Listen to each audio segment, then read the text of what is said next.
지난 조사에서 모든 자료를 취재 기자에게 넘겼기 때문에 제출할 자료가 남아있지 않다라고 말씀하셨는데 오늘 또 녹음 파일을 추가로 제출한다는 얘기가 있었습니다. 맞습니까? 네. 뭐 조용히 좀 하시오. 지금 방송에 조용히 하세요.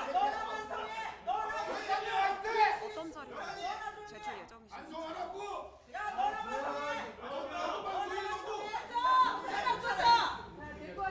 어떤 내용에 관한 것이었을까요?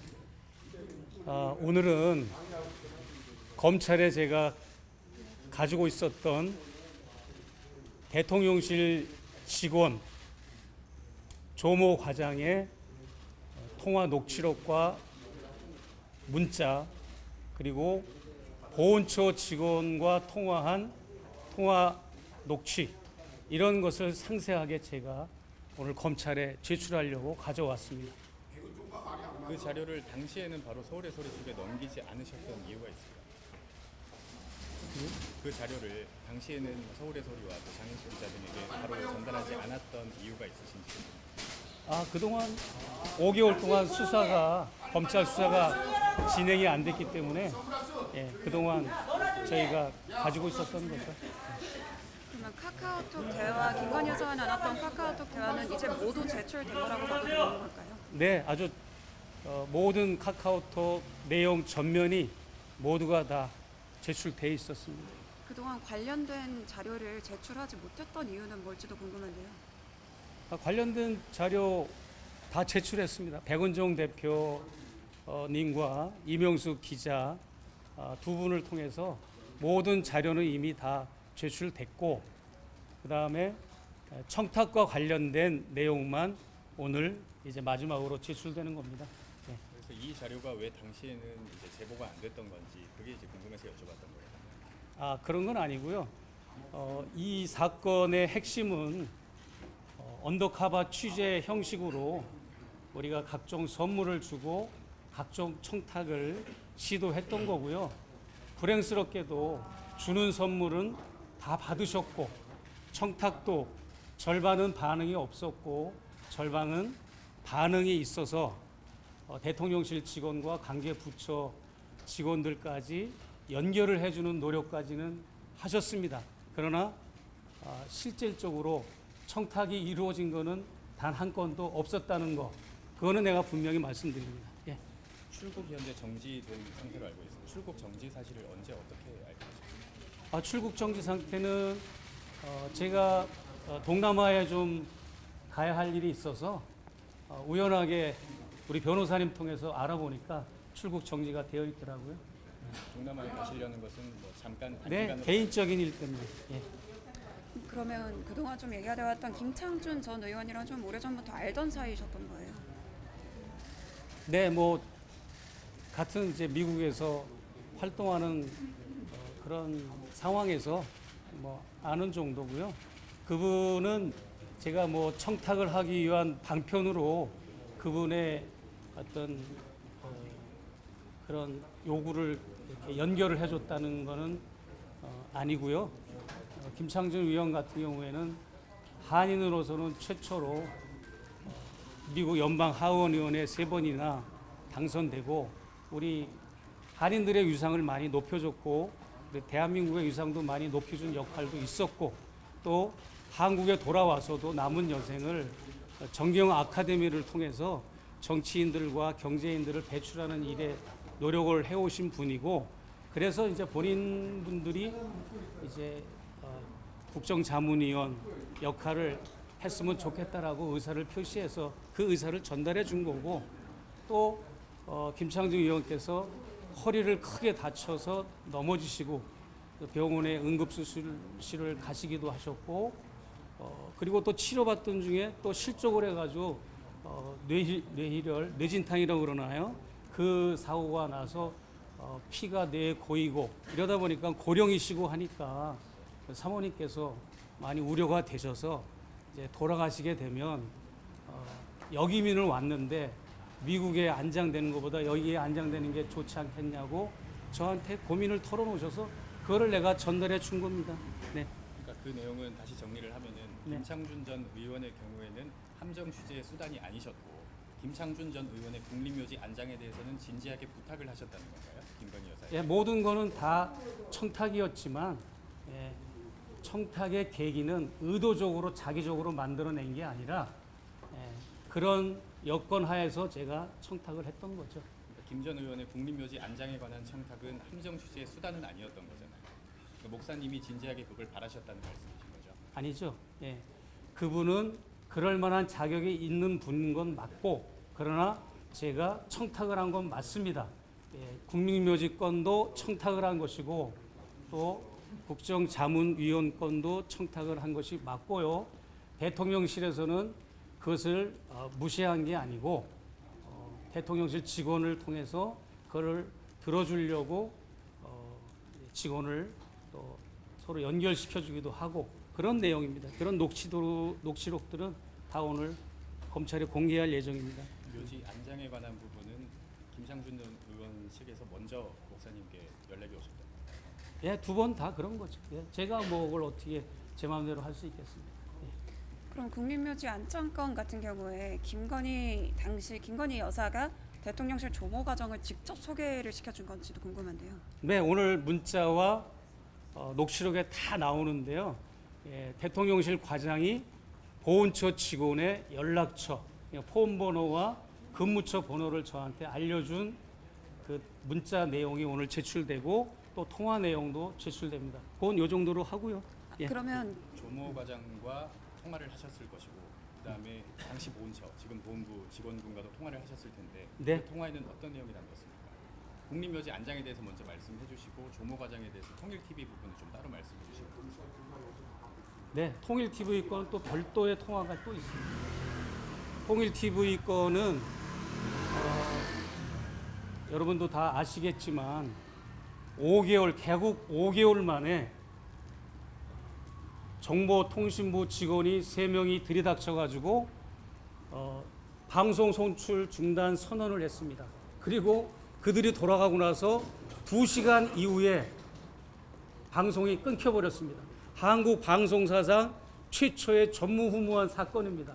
그런데 더 놀라운 거는 작년 1월 18일 날 통일TV가 송출이 중단된 만행을 겪은 이후에 며칠 후에 국정농단의 주범인 천공이 그 통일TV가 없어진 그 자리에 천공TV 이니셜로 JBS 정법스쿨의 이니셜이라고 말해도 되는데 JBS TV가 개국을 한 겁니다.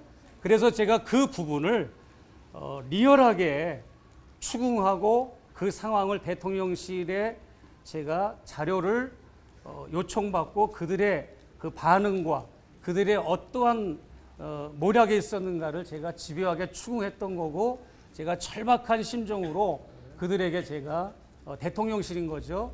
제가 그 부분을 알아봐 달라고 요청했던 거고요.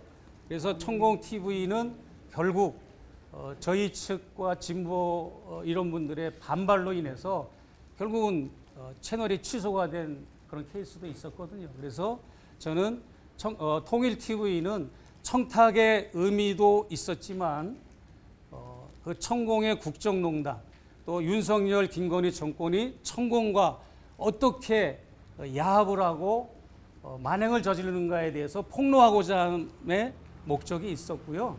그리고 윤석열 대통령은 후보 시절부터도 그랬고 대통령이 된 이후에도 권영세 통일부 장관이 북한 방송을 개방한다고 첫 대통령 업무보고인 취임하던 해 7월에 그렇게 대통령한테 보고를 했습니다. 북한의 방송과 신문 이런 거를 개방하겠다. 그런 것 때문에 저희 통일TV가 개국이 된 거거든요. 그럼에도 불구하고 천공의 입김이 너무 세서 그런지 저희 통일TV를 5개월 만에 끊어버리고 그 자리에 천공TV가 들어온 겁니다. 그것을 제가 부각하고자 김건희 여사 측에 이렇게 집요하게 추궁했던 거고요. 네. 그리고 제가 부연해서 말씀을 드리자면 대한민국의 대통령은 취임하는 날 선서식에도 조국 통일을 위해서 노력한다고 하는 그런 멘트가 있고 헌법 66조 3항에도 조국 통일을 위해서, 조국의 평화 통일을 위해서 노력해야 된다라고 하는 헌법 조항도 있습니다. 그럼에도 불구하고 윤석열 대통령은 대통령으로서 통일을 위해서 노력하기는커녕 평화 시스템을 파괴하고 대북 선제 타격을 운운하고, 그리고